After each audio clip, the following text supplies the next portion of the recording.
This is the worst podcast I've ever been on. These guys are shit. It's true. It's true. This podcast is a member of the Place to Be Nation family. Visit us at placetobenation.com, the only place to be in your pop culture world. Hard-Traveling Fanboys, Hard-Traveling Fanboys, Hard-Traveling Fanboys, Hard-Traveling Fanboys, Hard-Traveling Fanboys, Hard-Traveling Fanboys, Hard-Traveling Fanboys, Hard-Traveling Fanboys, Hard-Traveling Fanboys, Hard-Traveling Fanboys, Hard-Traveling Fanboys, Hard-Traveling Fanboys, Hard-Traveling Fanboys, Hard-Traveling Fanboys. Welcome once again, Place to Be Nation listeners, to the longest running weekly episodic comic book podcast in all Place to Be Nation. My God, Greg. That was awful, yeah. We are the Hard-Traveling Fanboys. I'm Greg Phillips. That voice on the other end of the line there is Nick Duke. And we are bringing you something a little bit different for the show. As many longtime listeners may know, we, on our fifth week episodes, which don't happen that often, but on our fifth episodes, we have in the past done giant size editions where we bring in a world of collaborators to do projects like the Fantasy Comics Draft or the Watchmen audio, which is still in production. But this time we're going to start a new kind of recurring feature on the show that is drawing back to our days when we were writing a column for the website. We used to do, actually our first stuff that we ever wrote for Place to Be Nation was called Secret Origin, and it was kind of the story of our journey into comics, how Nick and I became comic book fans, how the comic book love kind of bridged our friendship in college. And so we thought we want to go out into the world and interview other interesting people about comics and their journeys into the world of comics. So in this debut episode of the Secret Origin podcast, we have a very special guest, first-time guest here of the show and a Place to Be Nation. He is the WWE SmackDown referee. You see him every Tuesday night on USA Network. WWE official Jason Ayers, and as you're about to hear, he's also a longtime comic book fan. Jason, welcome to the show.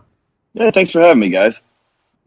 Absolutely. Our pleasure indeed. And I guess kind of the premise of this show is to find out how you kind of came to fall in love with comics, because I understand that as much as you're passionate about your career, you're also very passionate about comic books.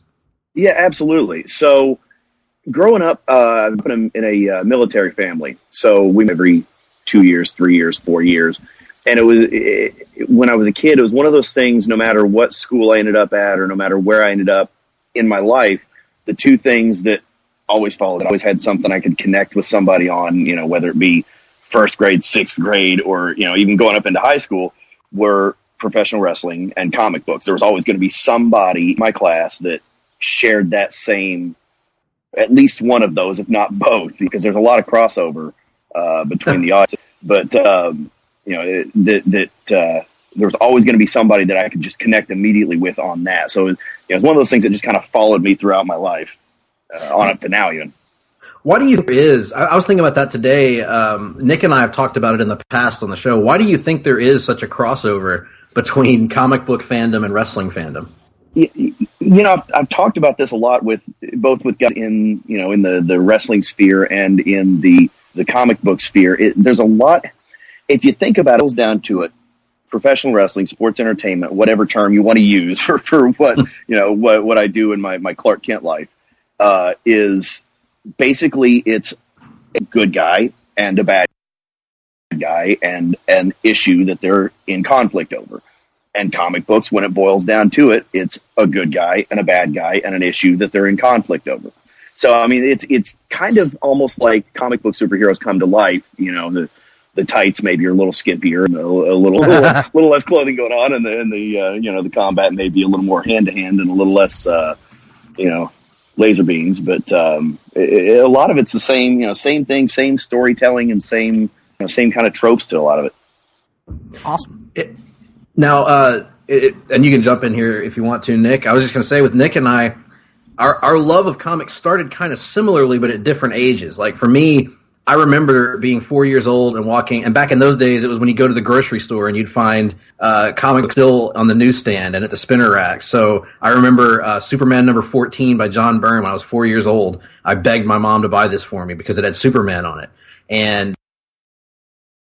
it sort of started my love affair with comics. Nick, you actually, I think, got Spider-Man at Walmart. Is that correct? Yeah, so right after the first Sam Raimi movie came out, let's see, Ultimate Spider-Man at that point had been going about a year and a half, going on 2 years. And so they had done a repackaged version of the first trade paperback that they had done just for Walmart. And so I was just kind of walking the aisles and picked it up and immediately fell in love and wound up buying that, and then went to Barnes & Noble and picked up like every trade of the series they had, and it was a slippery slope from there. So I guess what we're getting to is, like, is there a book like that you remember being, your first one? Over the years, there was, one or two here and there that were kind of, when I look back, I don't really remember the specific moment of walking in the store and picking it up. Man of Steel 1 when, the 80s was 86, 87, that reboot. Yep. I remember picking that one up. I remember specifically picking that one up, but when I look back through the collection and I see that was in there, I'm like, oh yeah. So there was, little ones here and there over the years, but when I really first started getting heavily into collecting and reading and that sort of thing, we were living in Japan at the time. My dad was stationed over there, and obviously when you're on the military base, it's kind of like little America, and you're kind of beholden to what the base exchange store has as far as toys, as far as games, as far as books and that sort of thing. And they had not maybe a spinner rack worth, but it was just on a normal shelf of handful of Marvel books and a handful of DC books they just carried every week, and I would assume we were probably a little behind stateside more than likely, but it's hard to say now. But the X-Men books and the Superman books I picked up religiously, no matter what, every time it came out, I'm begging my mom, hey, can I just this one here, just this time, not every time, just this time. And of course, just this time was every time. But yeah, and it was one of those things where the collector instinct took over and I had to get every week. Right. Superman was releasing a new book every week, with the little diamond with the triangle chronologically. Yep. Yeah. And that was around this time also as the Doomsday Saga. So that really hooked me. Oh man. Yeah. That was huge. Yeah, the Doomsday Saga, the Age of Apocalypse hooked me really, really deep. And I've always been a sucker for alternate universe stories, and I don't know what that says about me as a person, but yeah, those were kind of the real seminal stories that kind of hooked my interest, and then from there I was off to the races. I had to read everything I could get my hands on. I'm picking up trades of Dark Phoenix and trades of the Metro Saga on the X-Men side, and read just everything I could get my hands on. Yeah, it's interesting how that era of late 80s, early 90s comics was so big. Like, people kind of forget about how big it was. 'Cause I remember I was at elementary school, we would have like these arguments at the playground about who would win between these characters, or who was going to end up when Strife takes his mask off. What's he going to look like in the X-Men books, or who was the real Superman during the reign of the Superman storyline, stuff like that. One of the other things of that era, I don't know if you had a chance to get into this stuff, but do you remember the trading card phenomenon of the early 90s with Marvel cards and stuff? Did you ever get into those? Oh, absolutely. I think I still have them out in the garage. Yeah. Because that was kind of, before I got into comic books, I was a huge baseball card collector. So then as I started reading the books, it was just kind of a natural progression to pick up, all of those sets, the Marvel Masterworks. I remember I got real heavy into. I think it was, didn't Fleer have Flair series or something? A little bit heavier card stock. Yeah. And it was just, it feels like it was a different time collection wise. I don't know that the trading cards would fly as much today. Mm-mm. No, it was definitely a different time because, we I guess our generation just wanted to have something to collect. We had comics, we had cards, we had Pogs for a while, so like, it was, those cards were so amazing because all the playground arguments, we would try to settle them by looking at the back of the Marvel. Well, he's got a 7 energy projection. Oh yeah, well Captain America's got a 7 fighting ability. So who's going to win there? So it's just a fun time as a fan. So kind of as you went into these storylines, you mentioned Death of Superman, Age of Apocalypse.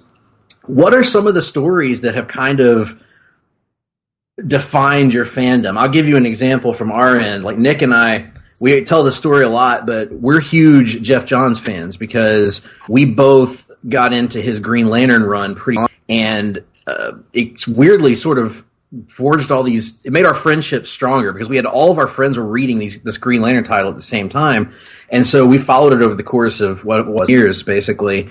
And that's kind of what we look back as one of our sort of defining comic books. And for Nick, Ultimate Spider-Man would be that as well. What are some of the stories or runs for you that have kind of defined your fandom? So the one that I always come back to is always Dark Phoenix Saga. That's just my, A1, number one time favorite story, arc, run, whatever you want to call it. Which is why it breaks my heart so bad that the movies have been so terrible every time. I was about to ask you about that. Oh my goodness. We're 2 strikes right now. Yep. It's unbelievable. I'm praying that Kevin Feige is able to do something with that, please, for the love of God. But no, and not even just Dark Phoenix, but obviously that's the A1, number one, that whole Claremont run, obviously was a little interesting towards the end, but the early Claremont stuff, especially the Claremont Burn stuff, I just absolutely, I could reread that every day. And sometimes I do. That's one of my go-tos on the airplane is just kind of bounce back and reread some of that old Claremont run of X-Men, especially the Dark Phoenix stuff. What is it about it that sort of stands the test of time? Certainly, I don't know that X-Men has had. I love a lot of the X-Men stories from when I was a kid, Afflictions and all that stuff. It was good stuff, but it doesn't feel like it stood the test of time the way that the Claremont, certainly the Claremont and Byrne era, but really Claremont and all of his collaborators did. I think what it is it feels like he had such a vision of where he wanted to go with everything, and little moments early would pay off years down the line, and just. The web would weave as time would go on over that entire run of books, and there'd be callbacks to things that happened 100 issues ago, 50 issues ago, or whatever. And, kind of tying that back into my other love being pro wrestling, it's kind of that ecosystem of things that have happened and lore that builds on itself. Same kind of thing with characters that have built over 10 years, 20 years, or whatever. I think that's what really gets me is that years upon years of lore to draw from. You mentioned getting into comics at an early age and then kind of having to go back and find stuff. I feel like it's kind of spoiled with stuff like Marvel Unlimited or DC Universe. What was that experience like, having to seek things out? Because it used to be a lot more difficult than it is now. And where would you find these things as you bounced around from place to place? Yeah, I got lucky in that there were just a few. Maybe that's why I keep going back to Dark Phoenix in that era, because those I was able to find collected trades of. Right. Just paperback. Nothing not like a hardcover omnibus like you would have on your shelf now, but just just the basic old trade paperbacks. And I don't even remember where I found them. I think they had some of them at the base military base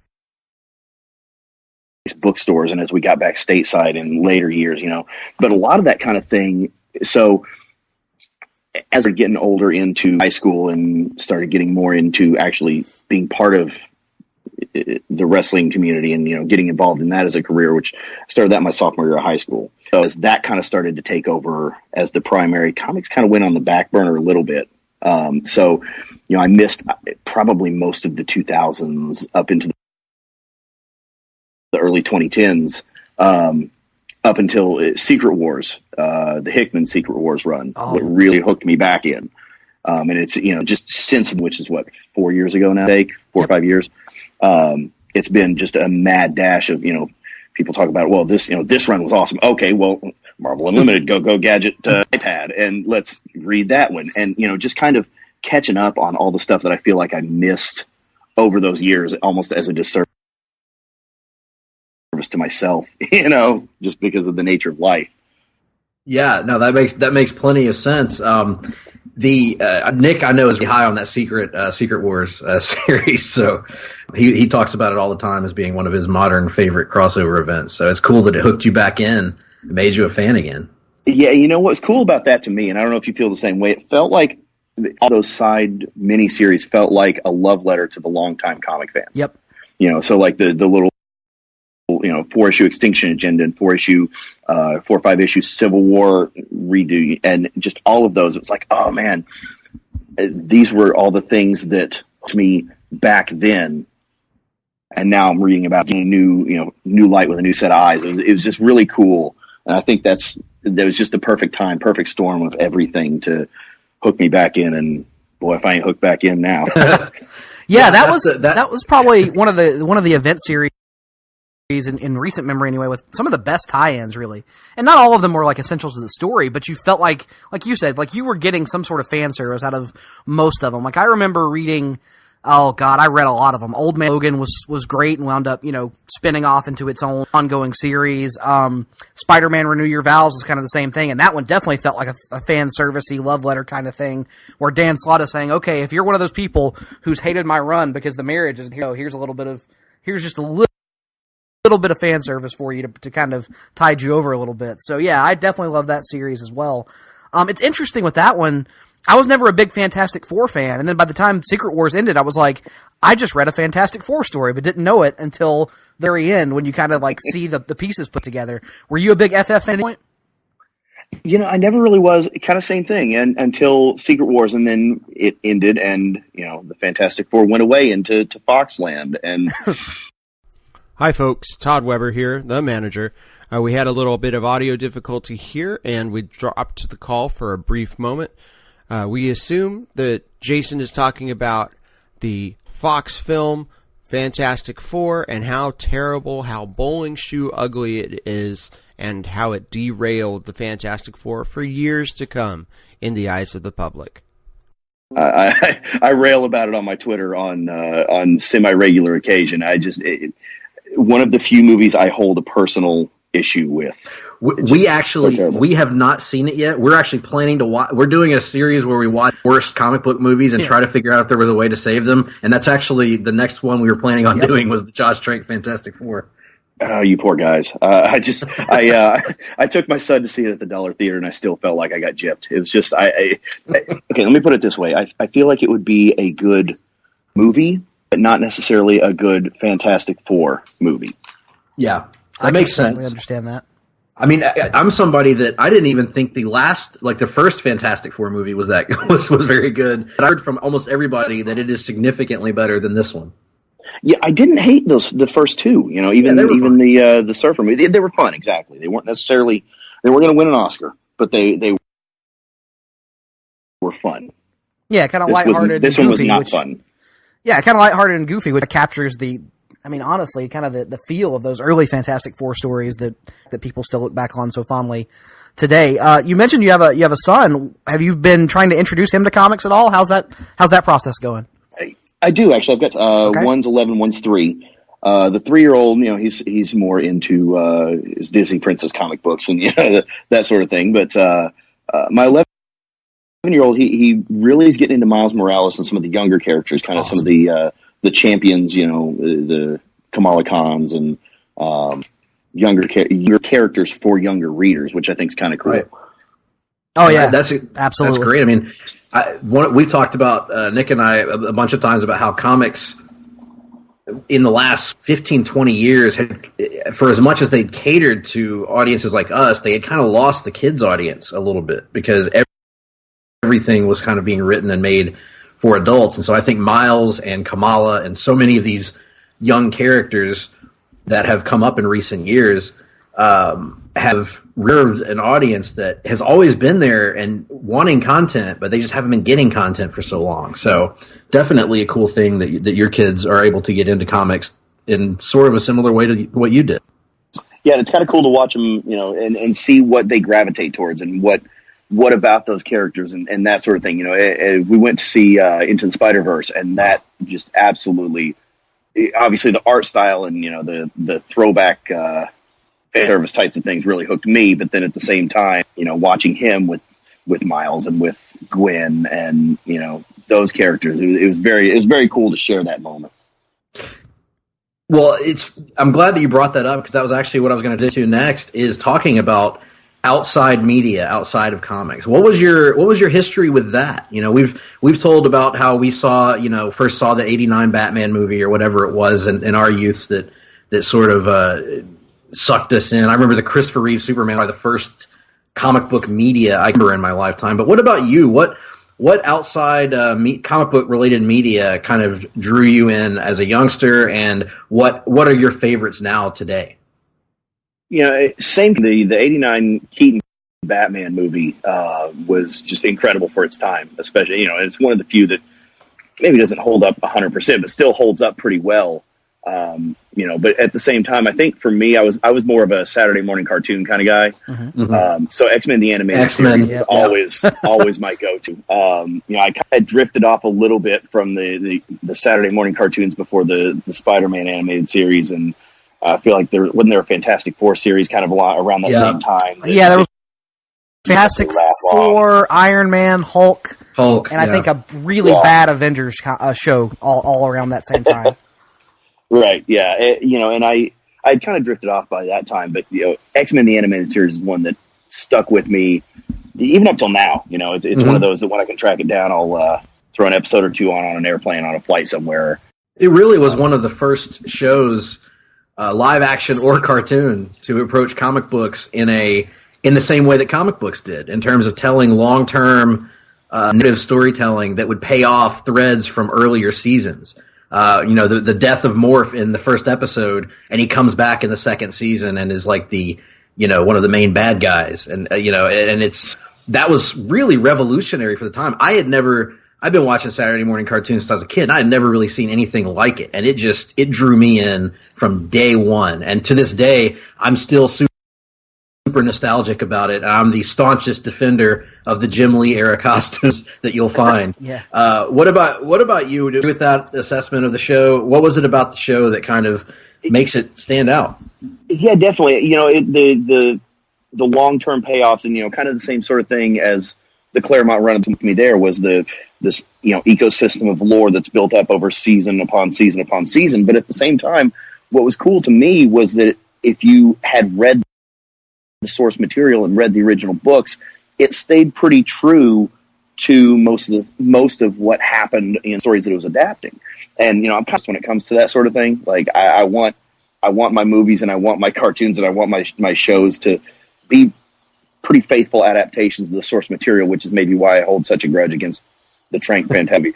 But and that was one of the things that I just absolutely loved about that. It was, I've read this story. Okay, cool. Hey, so, buddy in elementary school. So here's where this is going. This is what's getting ready to happen here. Check this out. It's gonna be great. And like just being able to puff that and have those kind of fan service kind of payoffs was awesome to 10-year-old me or whatever I was at that point. One of the things I always loved about both X-Men the Animated Series and later Batman the Animated Series was, we've talked about it before, we feel like a lot of times kids programming will kind of talk down to kids or treat them like they're stupid, and I always felt like X-Men the Animated Series and Batman never did that to us. Like it when we were coming up, I felt like it gave us a little credit and depended on us to remember things and callbacks and like you said, kind of track that long form. And so like even watching it as a kid, I just remember feeling like this is a show that is not speaking down to me or patronizing me in any way, and I always appreciated it even as a kid. Yeah, which I think is one of the things why it holds up so well now, because right.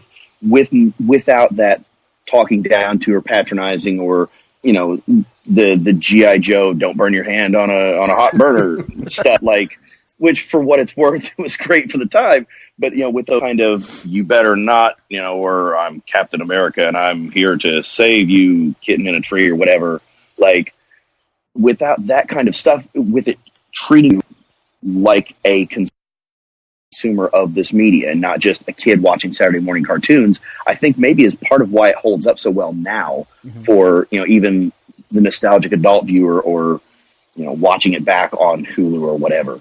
And sometimes when they would have a character deliver that sanctimonious, grandstanding speech, Wolverine would walk up and punch him in the gut.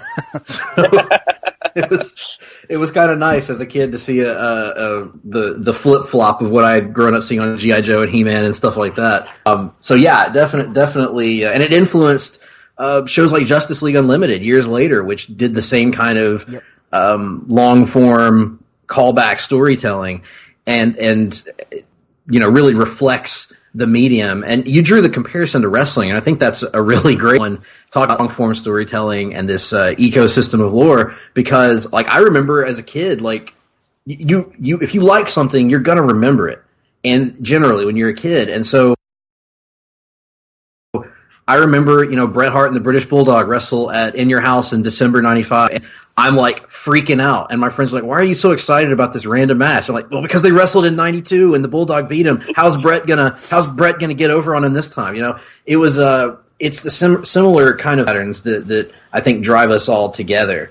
What do you remember? Were you a fan when Raven would wear like the comic book T-shirts out on Nitro? Like he had a Sandman shirt.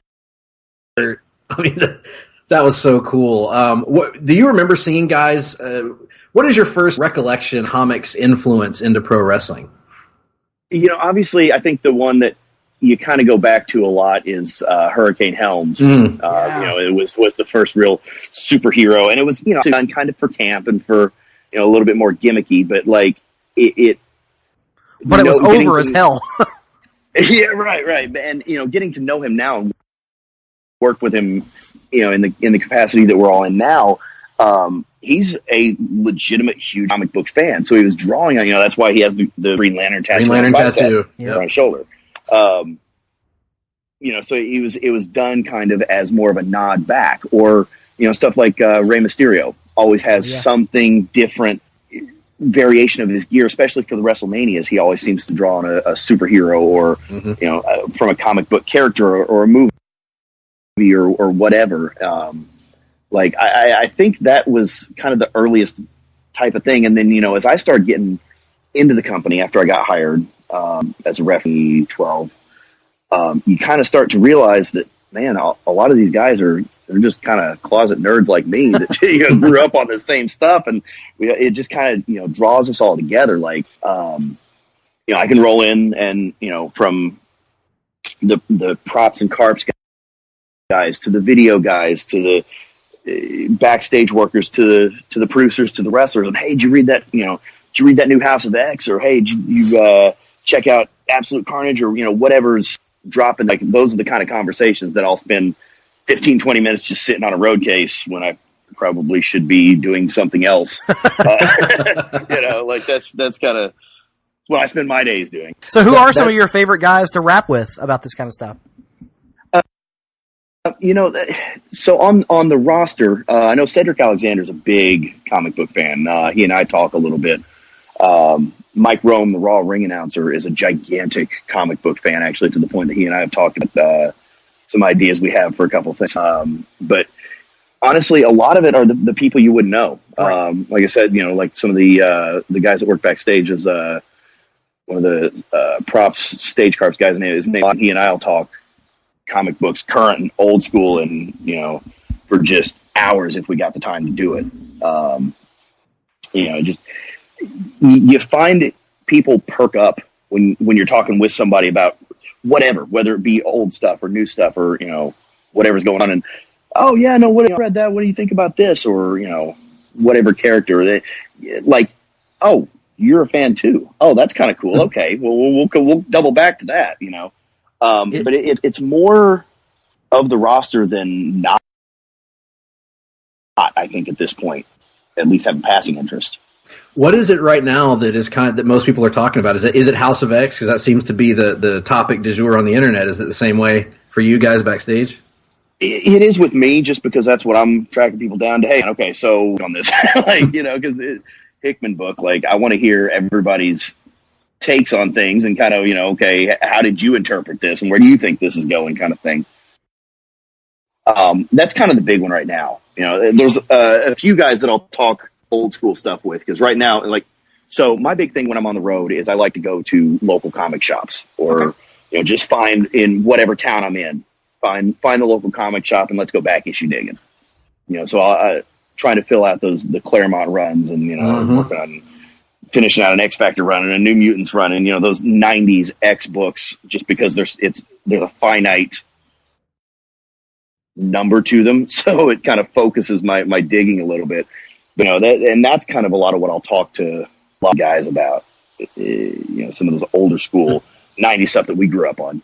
That was going to be a question I was going to have is being on the road so much, how do you maintain the fandom? Is it going to the places in the cities that you're in, or do you kind of have a home base when you get back from the road where you're picking your stuff up? Yeah, no, I do have my home base here in Orlando, shop called Epic Comics down south of town that always pulls my stuff. And that's the nice thing about the schedule we're on right now. So SmackDown's on a Tuesday. That means I'm flying home on a Wednesday. So by the time I get on the ground, my route from the airport just happens to take me by Epic Comics. It's the dang thing. So I can pick up my Wednesday books. But yeah, and so it doesn't really make sense for me to do much hunting for new stuff when I'm on the road because I'm getting that taken care of when I get back home. So it's more digging for older back issues and just, okay, what do you got? What do you got here? What can I find here that I'm not going to find elsewhere? What's your favorite discovery that you've made back shooting? Has there been any random ones or weird ones or one that stood out as I can't believe I found this? Yeah. So we were in one of the Dakotas. I can't remember if it was North Dakota or South Dakota. And I met with the ring build. So we finished the ring build and it's maybe, I don't know, noonish, lunchtime, give or take. And a bunch of us went to go grab some lunch, and on the walk back from wherever we went, whatever restaurant it was, there was this gigantic 2-story thrift store. Not really thrift store, more like a pawn shop like you would see on, Core Pawn or Pawn Stars, or, it looks like it's more of a Hollywoodish type of thing in Bismarck, North Dakota, or wherever we were. And I'm digging around, just kind of walking around the store, and they had like a china cabinet with a shelf there, and there was 4 or 5 just floppies sitting there, and okay, let me check this out.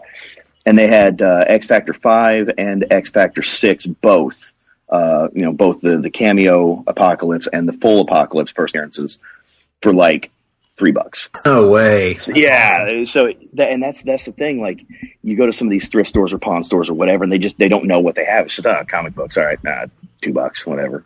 Like that's what gets me. Yeah, dude, I miss that. I used to go.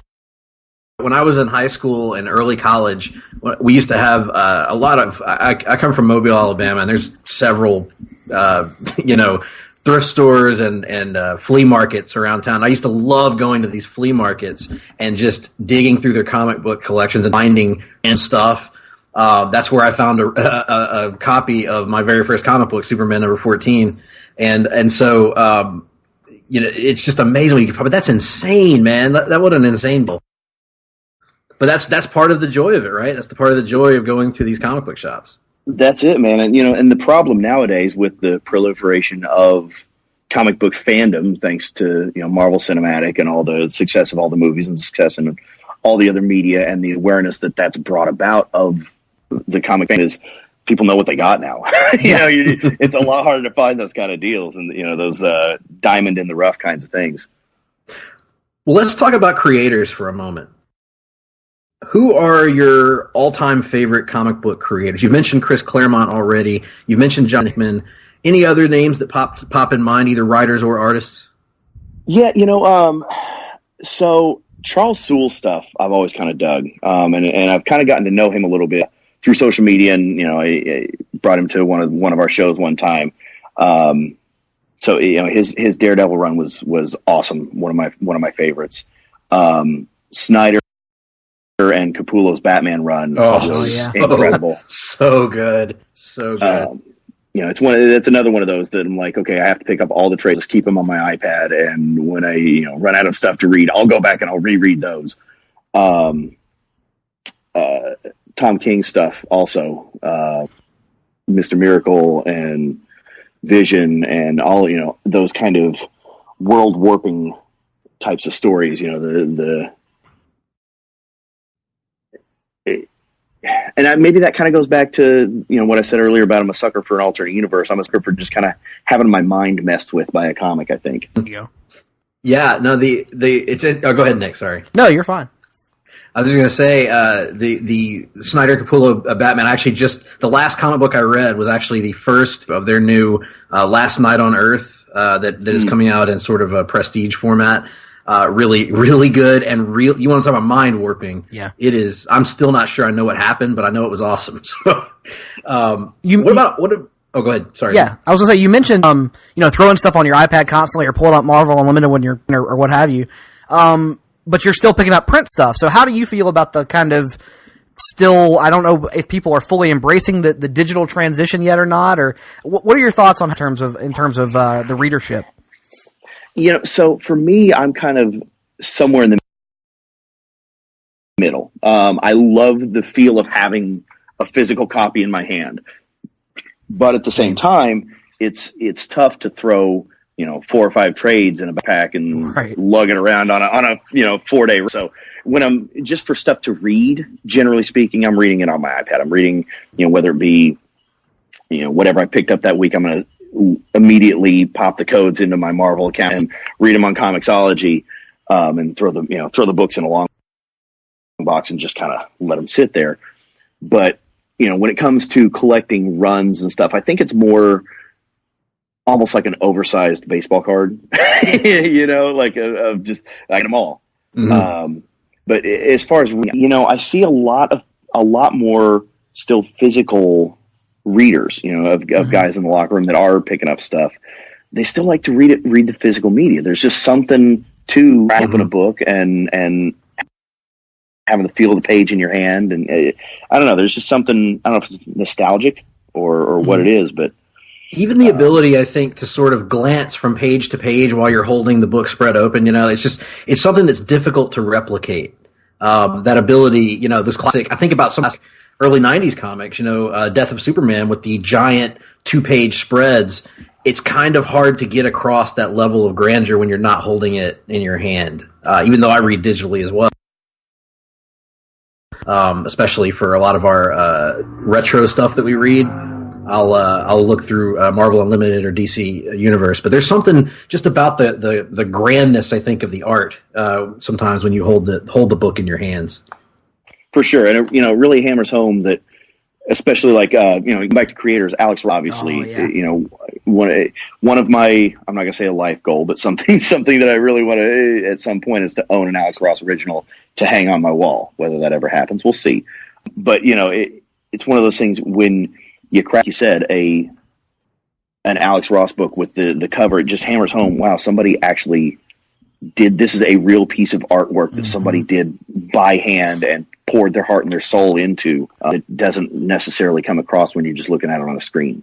I certainly not an original, but I still have I shouldn't say still have, when Alex Ross did a line of posters for Marvel's 75th anniversary, the Thor one that he did, I went out and bought immediately in France. Still hanging on my wall. I mean, it's one of the most beautiful. I can feel you on the Alex Ross art. You mentioned you've been with the company since 2012, kind of got back into comics in 2015. As you're traveling throughout the country, what are some of your favorite shops? City, when hey, I'm going to a certain city, this shop is awesome, I got to stop by here because I might be able to find something good. Yeah, so there's a shop in Lafayette, Louisiana, and I know he's going to kill me. I can't remember the name of the shop, but my guy Jeff Lejeune runs in Lafayette, Louisiana. I always make it a point to stop by, visit him. A friend to all of us, on not just in the company, but even just on the referee side of things. And he always does right by us, and great store, great service, great selection. But beyond that, obviously there's the midtowns and and the Mile Highs and the big famous stores. There's not really anything that's jumped out at me as far as a local shop that I'm like, oh man, I have to go by here. Aside my man Jeff in Lafayette. Shout out to Jeff in Lafayette. We'll have to check that out if we're in the area. That's not terribly far from my old stomping ground, so I have to check that out someday. But one of the things that we run into, I think all of us run into eventually, if you've collected comics for a long time, space issues. How do you deal with the space issues on just storing all this stuff? I actually... in my closet, I keep all of my long boxes, or short boxes actually, to just about the bottom of my shirts. So it's pretty much taking up every square inch of space I have in my closet, and I'm kind of maneuvering around to get to stuff and moving boxes around to get to the one I need to.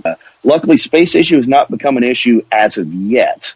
But man, I'm sure if I keep traveling, it's going to be the day will get there. Yep. Well, let's kind of circle back to outside media. I want to kind of just ask you a few, standard questions, ask guests and things of that nature when we'd have them on other shows. What is your favorite comic book movie? Favorite comic book movie? That always seems to change whenever there's a new release, and it kind of as of right now, Into the Spider-Verse, I still is absolutely up there. I know obviously Endgame and the grandeur and the scale of both Endgame and Infinity War taken as a two-piece set are incredible, and I'm firmly in the camp of Robert Downey Jr. for an Oscar. Oh, but 100%. We were saying that the week, like 2 days after the movie when we saw it, we were doing about this dude deserves. He won't get one, but he deserves one. Yeah, maybe we can give him like a comic book Oscar or something. But no, Into the Spider-Verse was awesome from not just a fan service standpoint, but just the art felt like you were watching a comic come to life, and to me that really kind of resonates, with the longtime fandom. Going back to the 90s and kind of the origins of even before that, the origins of Spider-Man with the Ditko artwork and kind of some of the visual things he would do, kind of resonated through in that movie a little bit, I think. You talk about love letters. That movie, to me, felt like a love letter to all eras of Spider-Man, but it was revolutionary. I remember when the trailer originally dropped, I was like, I don't know about this art style, I just don't know. I mean, I'm glad Miles is getting a movie, but I didn't light my world on fire. Then I saw the movie, and I was like, what was I thinking? It took me about 5 minutes to adjust to the art style, and then when I did, I was like, this is the future. This is a level of ahead of the curve that I hadn't seen since probably like The Incredibles many, many years ago. It was so good.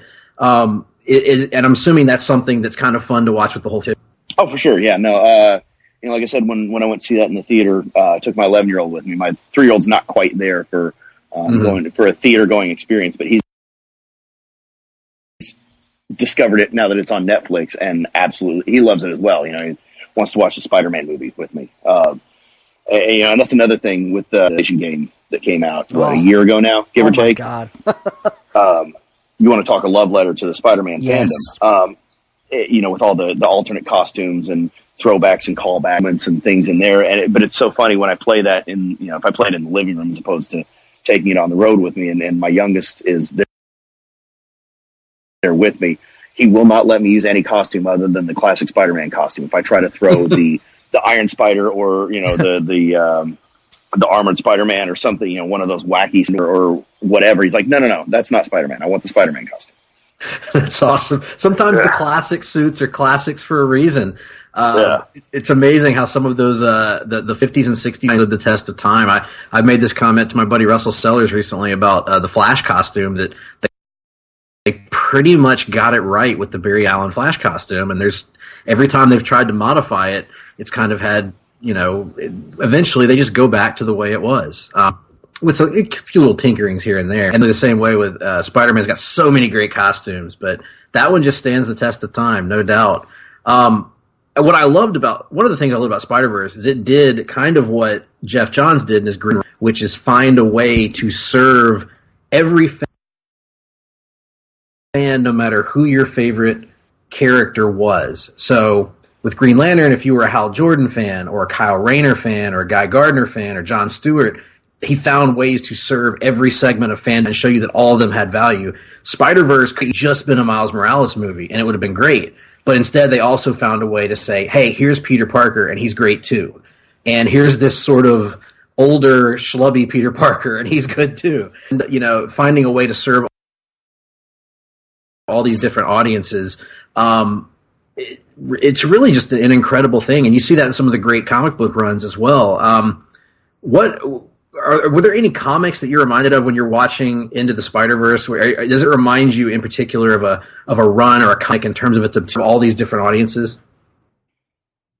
That's another thing I feel like that X-Men ultimately does relatively well with in bringing characters from the 90s or from the 80s or even before that can pop back in nowadays and just dive right back in. The resurgence of Wolfsbane in the just prior to Hickman run, obviously died well, but some of the New Mutants characters kind of popping back into things. It was one of those throwbacks of, hey, these characters still have value. There's still something to this, and I don't know if that was maybe setting up unintentionally or intentionally as the case. I know they've announced the New Mutants book spinning out of House of X, Powers of X, and some of that sort of thing. But, just the random reappearances of characters that's like, oh yeah, no, that was my, in 95 or whatever the case may be. Right. I'm waiting for them to bring back Boomer and Rusty and Skids, rather. Skids, yeah. Yeah. Those were my young mutants when I was a kid. Game, that was going to be another question. Is that your favorite comic book video game, or do you have another one? It's got to be up there. And we'll see if it stands the test of time. I feel like it probably will. But obviously the Arkham series was incredible for its time. But yeah, I feel like X-Men Legends, and Ultimate Alliance, that whole era of games that defined my college years. Yep. Oh man.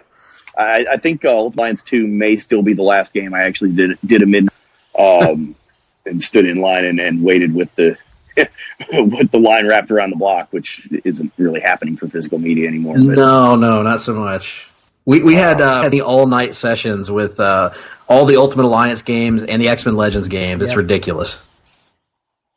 It was another one of those, you talk about fan service, that would have 4 alternate costumes for each character, and each one of them you could pinpoint, oh wait, that's from this this character in this run. And that's one of the things I feel like kind of dropped the ball with Ultimate Alliance 3, which, don't get me wrong, great game, and I really enjoy it, but the costumes are just, they feel like just pops instead of actual callbacks to anything, which is really disappointing.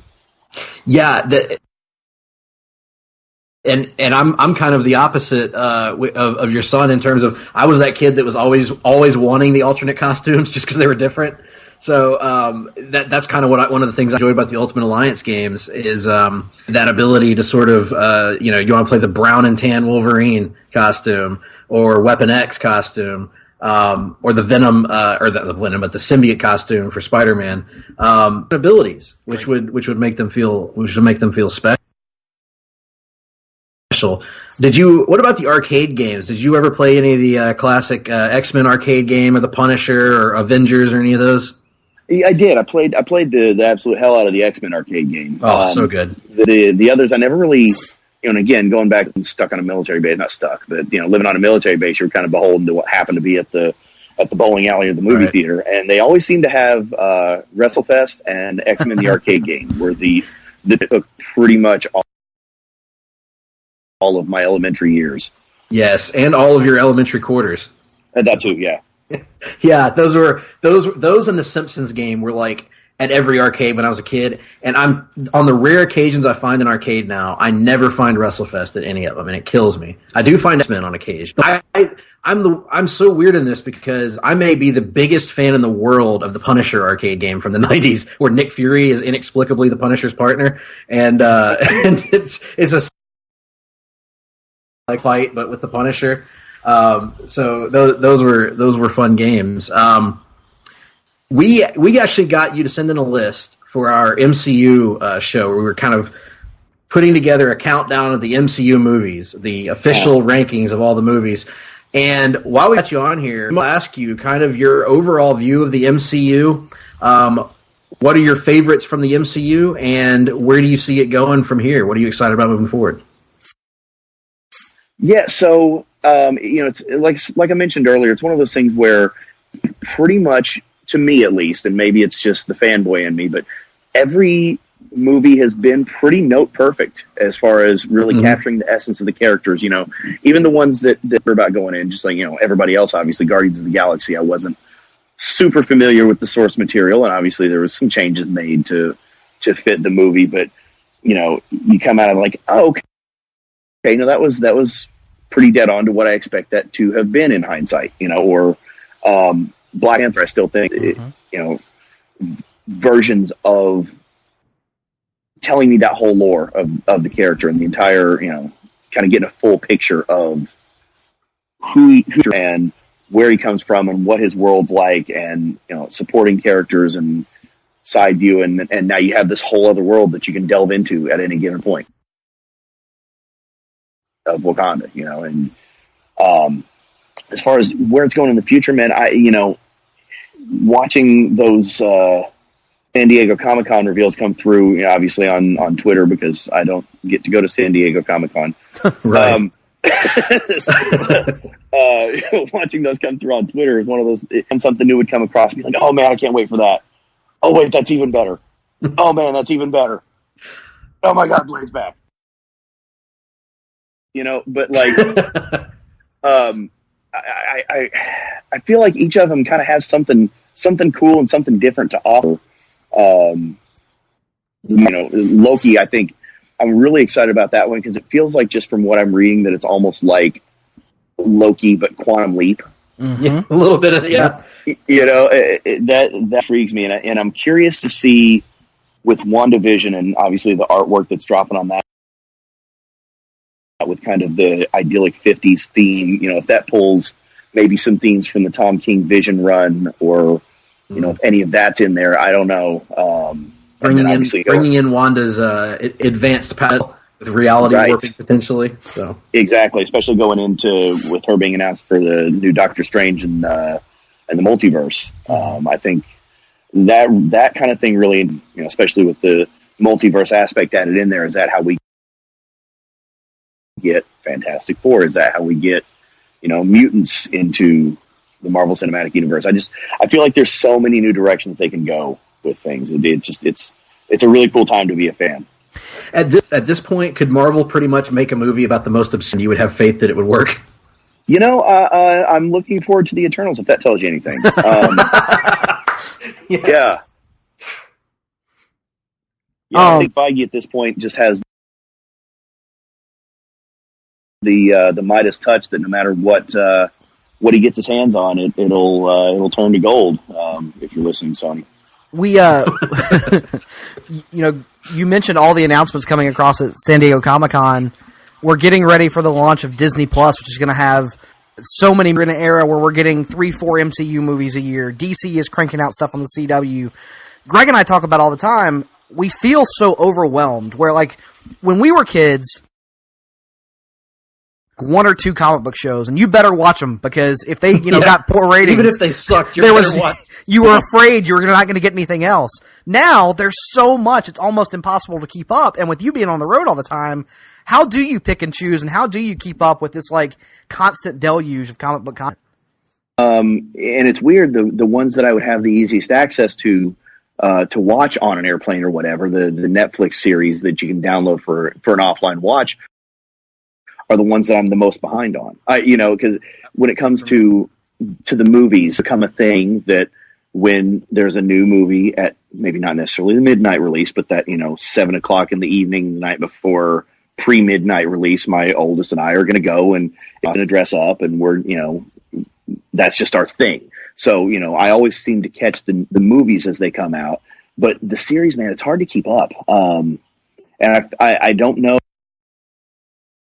We'll see how Disney Plus works. Obviously, I'm going to be a day one subscriber, especially with a 3-year-old Disney Princess fan in the house. I'm very curious to see how that platform works with regards to downloading things to be able to watch offline, and in situations where you don't have a connection to keep up with things. Because again, that's the time when I'm sitting on a plane for 3 or 4 hours headed to Wichita or Walla Washington, or wherever we happen to be on any given day, that I actually have time to catch up on any, or sitting in a hotel room, far flung town. I guess that sort of also makes sense of why comics and wrestling have such a crossover. Is you do have a lot of travel, so that's a lot of time to read. Yeah, definitely. I don't know how I still managed to be backlogged, but yeah. Yeah, it's incredible the amount of content that we have. We live in really the content era. There's so much content to try to keep up with if you're a fan of these things.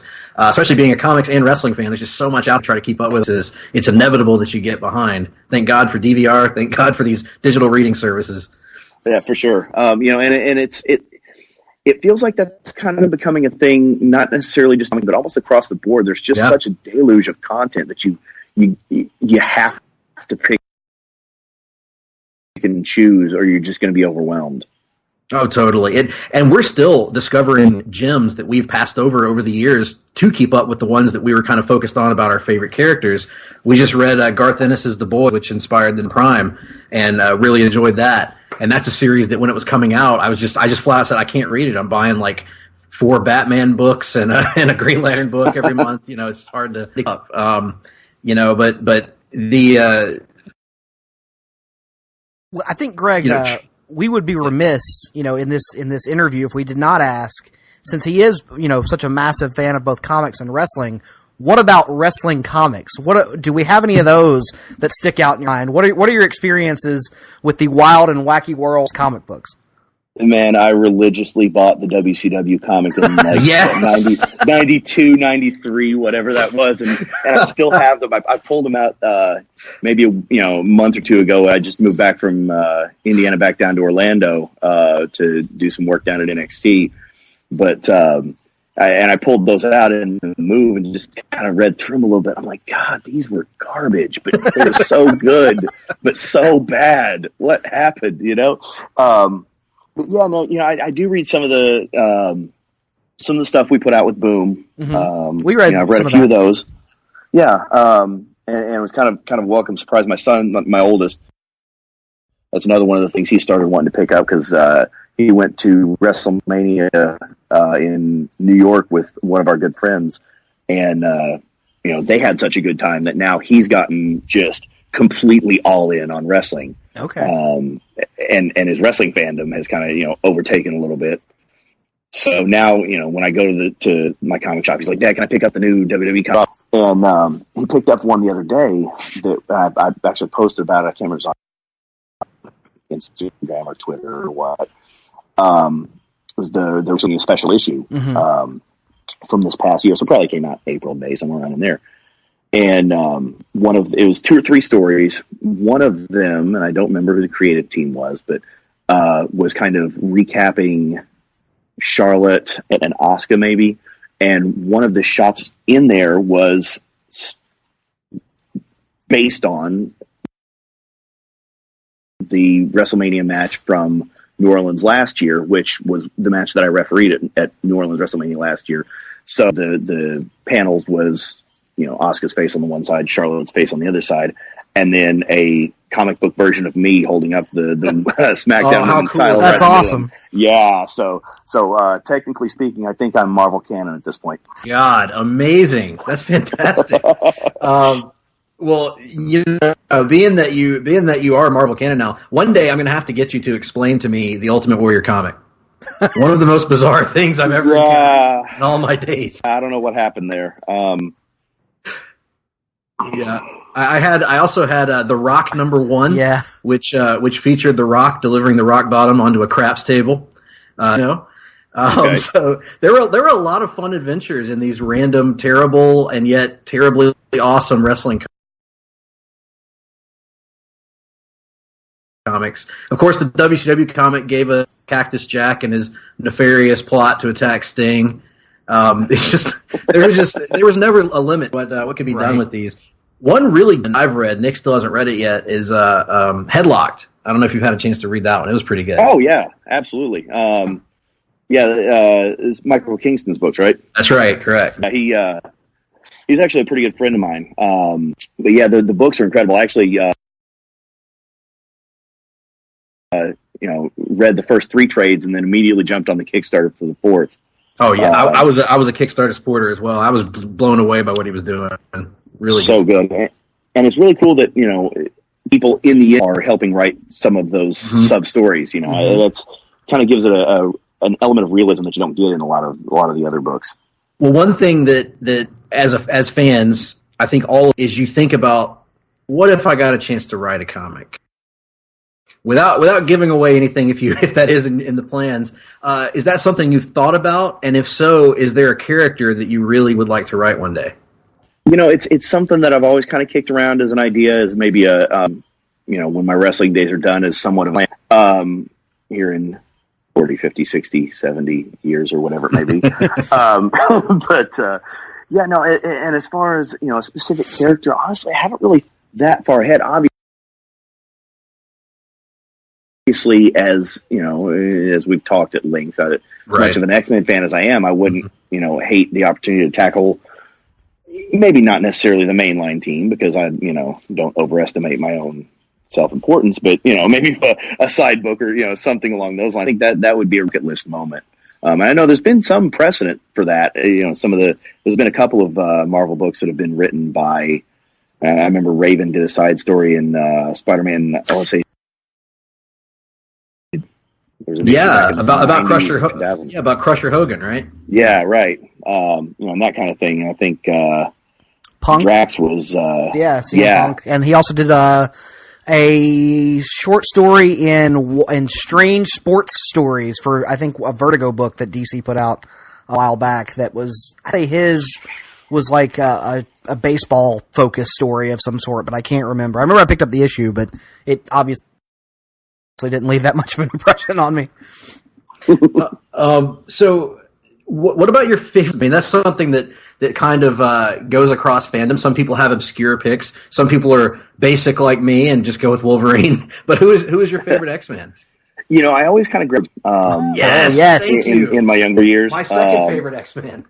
Yeah, and I don't know what it is about it. He was just so cool. Especially in the 90s, just so cool. It was the jacket. I think the jacket was so cool.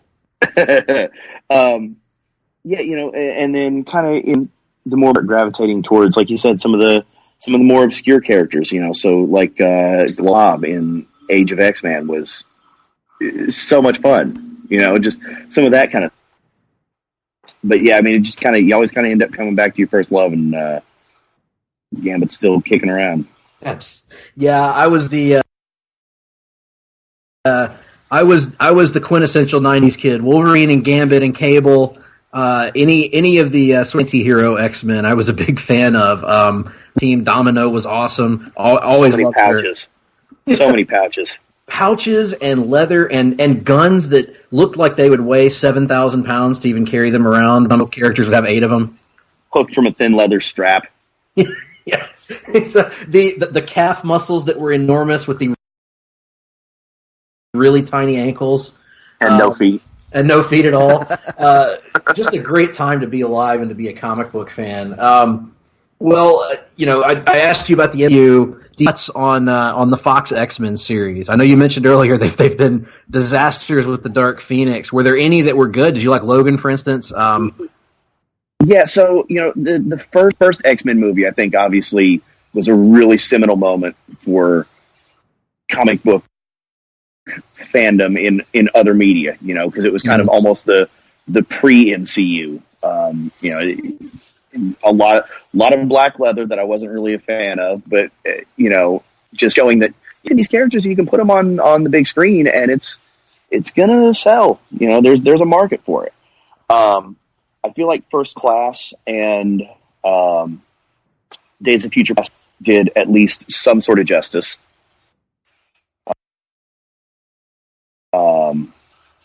And then kind of dropped off with Apocalypse and Dark Phoenix, but they always seem to start strong with the first movie or two, and then just by the time they decide they're going to start going Dark Phoenix, for some reason it just falls off, and it hurts my heart. We did a recent comparison actually between the Dark Phoenix movie and the X-Men 3: The Last Stand, and it's amazing how they both missed the mark in completely. Dark Phoenix is this long, kind of boring, drawn out, uninteresting movie.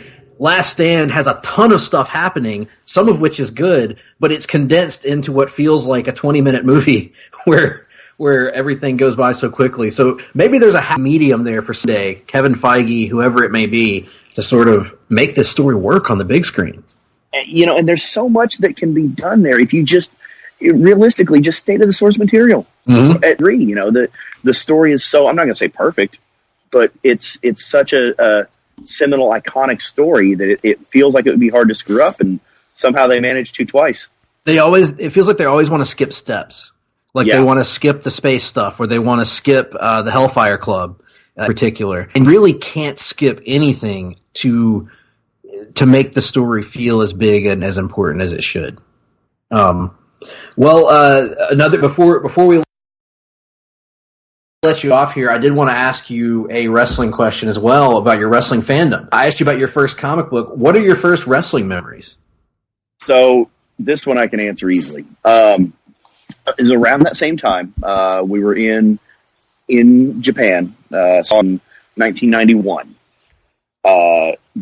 Just past SummerSlam 1991, Bret Hart had just won the Intercontinental title, and we hadn't quite moved into the on-base housing we were going to be living in. We just moved overseas. So, school's out, I'm up late, and I'm flipping around the channels, and I happen to catch Primetime Wrestling. And I can remember it plain as day in my mind. And maybe I'm the only guy in the history of ever wrestling fan because of Jameson the Nerd.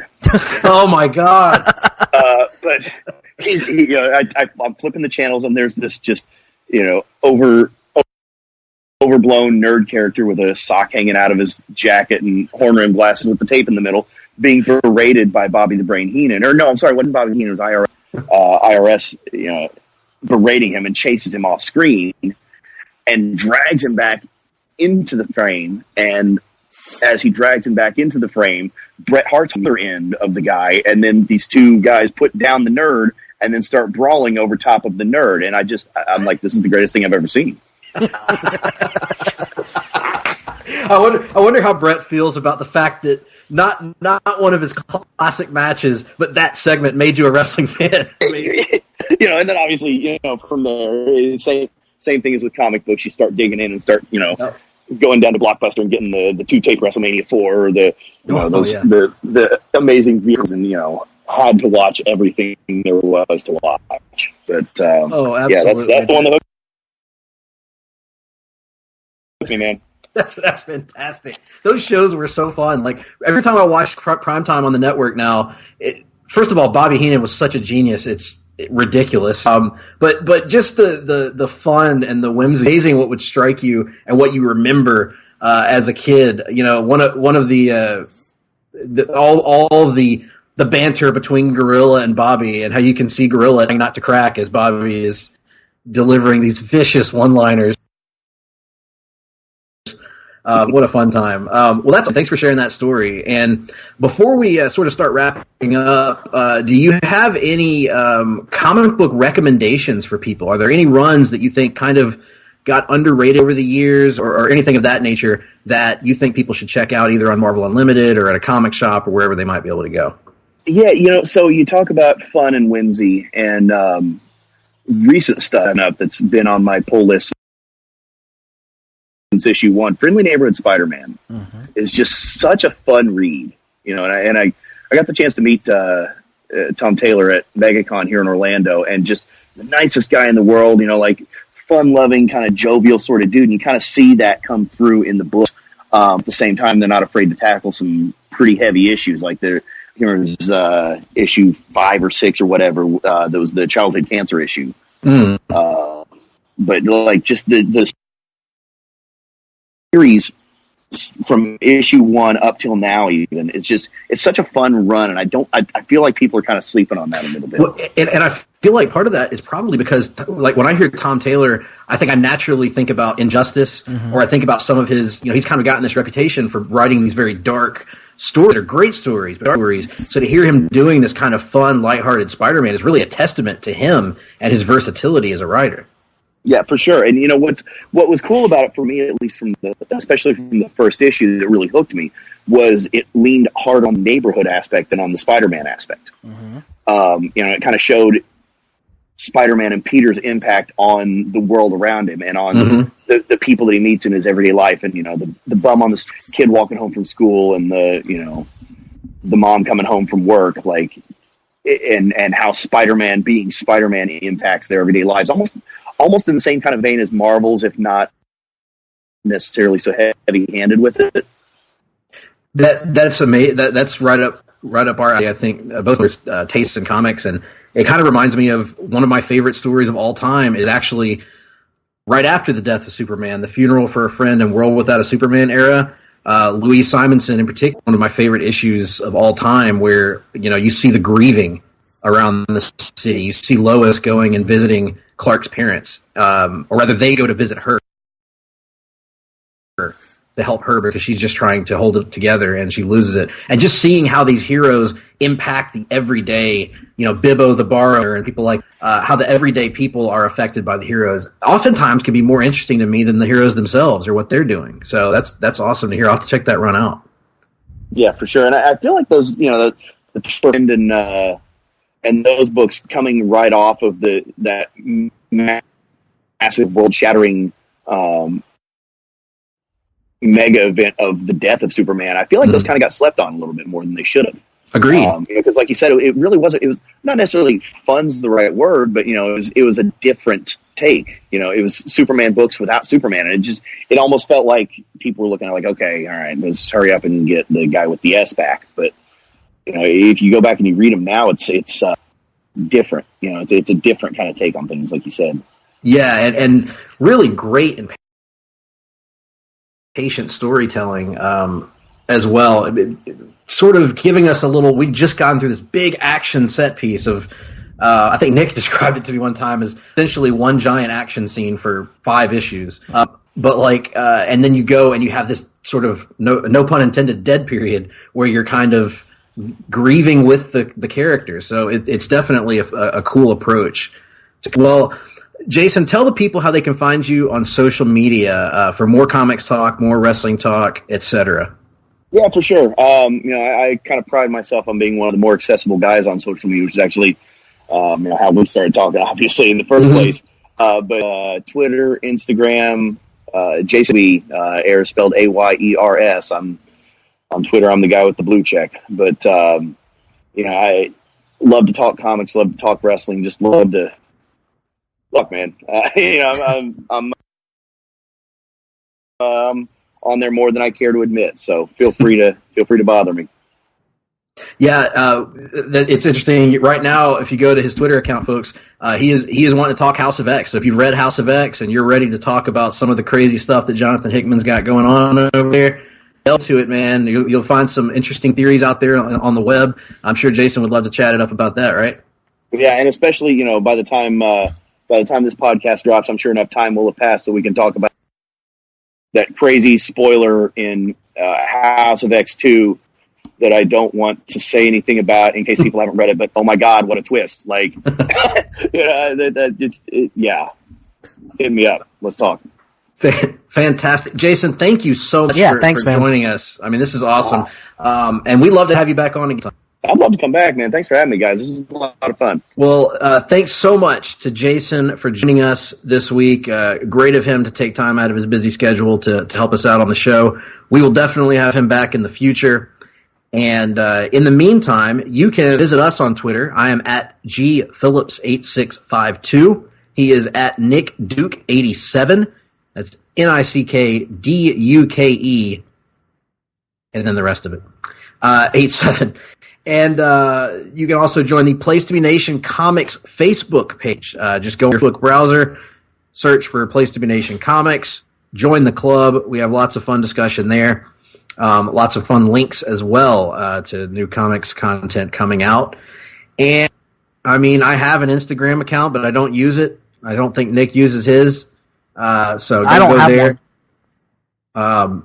I'm not familiar with what an Instagram is. Oh, you're very familiar with what Instagram is, Nick. I know that for a fact. Tails out of school. Out of school. For work, but then I never used it, so they just wanted me to get one, so I don't know why.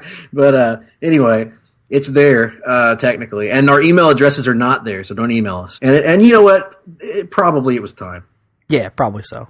Probably was time. Those email addresses have long ago gone the way of all things. But in any event, folks, we've got more great content coming your way in the month of September.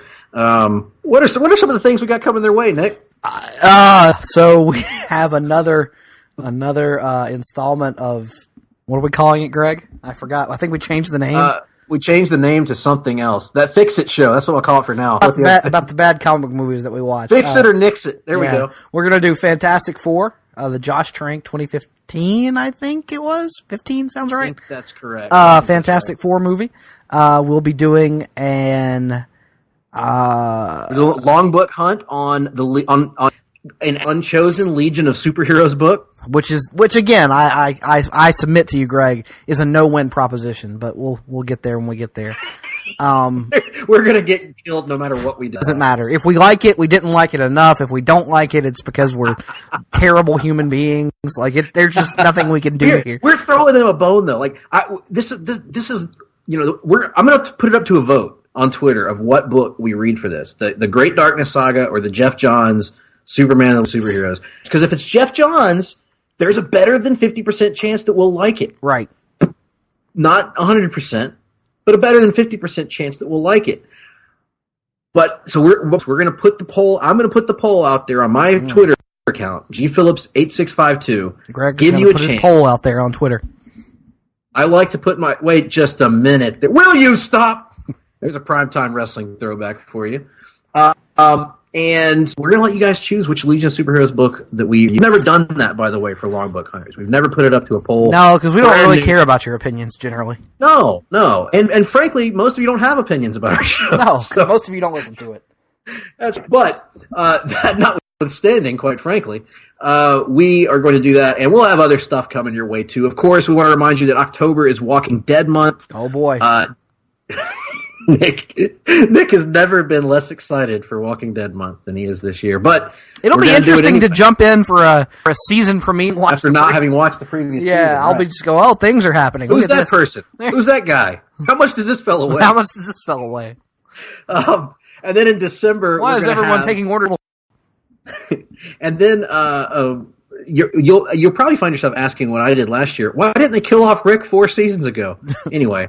And then, of course, in December, we're going to have a really intense month for us, the emotional farewell to Arrow, Hard-Traveling Fanboys, bid farewell to our favorite DC comic, with an entire month dedicated to Stephen Amell and company. So stay tuned to HTF. We got more stuff coming your way. Tune into all the other great shows here at Place to Be Nation. Nick, I just realized we've not done the live read yet. Oh, we're not going to. We are skipping Giant Size special occasion. That's right. Giant Size is a special occasion, and we hope that you enjoyed this special episode. Thanks again to Jason Ayers. We'll be back with another Secret Origin here in a few months. I think you guys will like that one, too. Meantime, keep cool, my babies! Hard-Traveling Fanboys, Hard-Traveling Fanboys, Hard-Traveling Fanboys, Hard-Traveling Fanboys, Hard-Traveling Fanboys.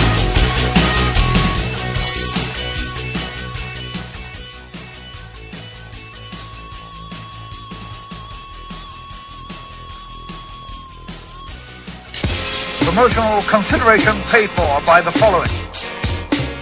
Place to Be Nations, JT Rosero and Chad Campbell here. We want to let you know that we have over 24 podcasts available on iTunes, Stitcher, Google Play, and PlaceToBeNation.com. We now offer them to you on 2 great feeds.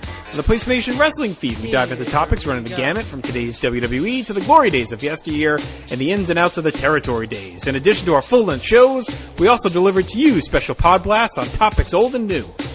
The Place to Be Nation Pop feed is a veritable treasure trove of great content, offering tremendous shows covering the land of movies, television, life, comics, and sports, brought to you by the most knowledgeable and insightful folks in the podcast world. You can find all these great shows, plus archives of our past podcasts from over the past 8 years as well by subscribing to both feeds on iTunes. And while you're there, be sure to rate and leave feedback as well. All of these shows, plus others, available on PlaceToBeNation.com, where we cover pro wrestling, sports, movies, comics, plus in-depth search projects, and much more. Be sure to support our site by using www.PlaceToBeNation.com/Amazon when doing your online shopping. We want to thank our friends at Boneheads Wing Bar, ProWrestlingOnly.com, and HistoryOfWrestling.com as well. Be sure to follow us on Facebook, Twitter, Instagram, and Tumblr. PlaceToBeNation.com, the only place to be in your pop culture world. Place to Be Nation Pop listeners, this is your manager, Todd Weber, here to tell you all about the goings-on, PlaceToBeNation.com.